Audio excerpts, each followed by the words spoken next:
ইসলামপুরে শিক্ষক খুনের ঘটনায় দোষীদের গ্রেফতার ও শাস্তির দাবিতে সরব শিক্ষকেরা। মঙ্গলবার চোপড়া ও ইসলামপুর ব্লকের শিক্ষকেরা ইসলামপুর পুলিশ জেলার পুলিশ সুপারের দ্বারস্থ হন। তাদের দাবি, শিক্ষক খুনের ঘটনার 72 ঘন্টা পার হয়ে গেলেও এখনো পর্যন্ত কাউকে গ্রেফতার করা হয়নি এবং এই ঘটনার দ্রুত তদন্ত করে এই ঘটনার সঙ্গে যারা যুক্ত রয়েছে অবিলম্বে তাদের গ্রেফতার করে দৃষ্টান্তমূলক শাস্তির দাবি জানান তারা।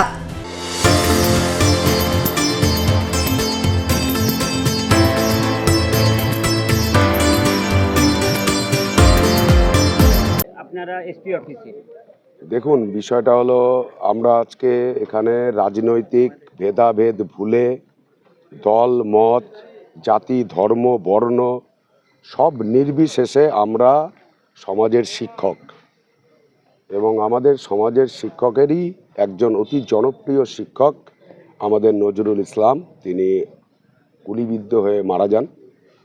আমরা শিক্ষককুল লক্ষ্য করলাম যে বিভিন্ন ঘটনায় অনেক সময় তদন্ত খুব তৎপরতায় ওঠে, আবার এই ক্ষেত্রে আমরা দেখলাম 72 ঘন্টা পার হয়ে যাওয়ার পরেও পুলিশ প্রশাসন থেকে শুরু করে কোনো রকম তদন্তের 1 ইঞ্চি এগোলো কিনা আমরা বুঝতে পারছি না। আমাদের শিক্ষক মহল তারা প্রতিটা মুহূর্ত প্রতিটা জায়গায় আতঙ্কিত। যেখানে সকালবেলা 6:30 থেকে স্কুল, আমার শিক্ষকরা বিভিন্ন প্রান্তিক জায়গায় হচ্ছে গ্রামে গঞ্জে প্রত্যন্ত এলাকায়, যেই এলাকাগুলোতে আপনি যদি মনে করেন সেই এলাকাগুলোতে রাস্তাঘাটও ঠিক নেই, সেই অবস্থায় নিজের ঝুঁকি নিয়ে, জীবনের ঝুঁকি নিয়ে শিক্ষকতার ব্রতিকে পালন করবার জন্য তারা হচ্ছে পাঠদান করবার জন্য সেখানে পৌঁছান।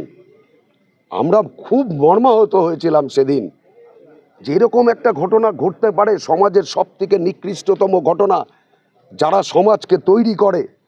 আপনি আজকে যদি বলেন বিভিন্ন প্রশাসনিক ক্ষেত্রে, আপনি যদি বলেন চিকিৎসা ক্ষেত্র, আপনি যদি বলেন সমাজের সমস্ত বিভিন্ন স্তরগুলোতে শিক্ষকরাই তাদেরকে তৈরি করে।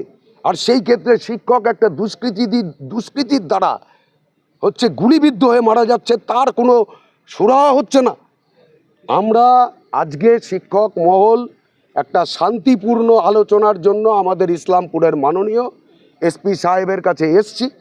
আমরা শান্তিপূর্ণ আমাদের যে বার্তা, যে আপনি এই ব্যাপারটাকে অন্য যা বিষয় আছে, নিশ্চিতভাবে অনেক বিষয়ের গুরুত্ব আছে, কিন্তু এর গুরুত্বও কম না।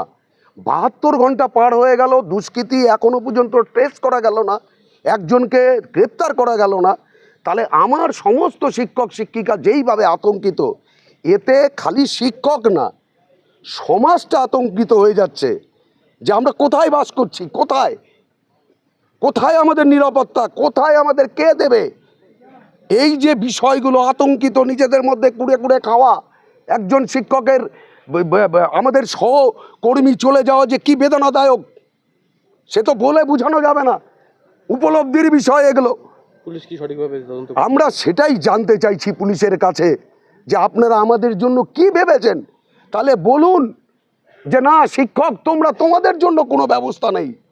তাহলে ওই ভিতরে কোথায় আমরা দেখছি তো বিভিন্ন সময় তদন্ত এগিয়ে যাচ্ছে, কোথায় যেন রকেটের গতিতে এগোচ্ছে, আর এখানে পিঁপড়ার থেকেও স্লথ গতিতে এগোচ্ছে কেন?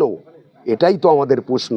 আমরা শিক্ষক সমাজ, আমাদের সর্বমিলিত একটা দাবি যে আপনারা যারা প্রকৃত দোষী, যারা এই ঘটনাটা ঘটিয়েছে, আপনারা একদম তদন্তটা সঠিকভাবে করুন, দোষীকে হচ্ছে প্রকৃষ্টতম সাজা দিন, যেন সমাজে কোনো রকম দুষ্কৃতি আগামী দিন একজন শিক্ষক শিক্ষিকার চোখের দিকে তাকিয়ে যদি দুষ্কৃতি কাজ করতে চায়, তার হাত পা যেন কাঁপতে থাকে, এই রকম দৃষ্টান্তমূলক শাস্তি দিন।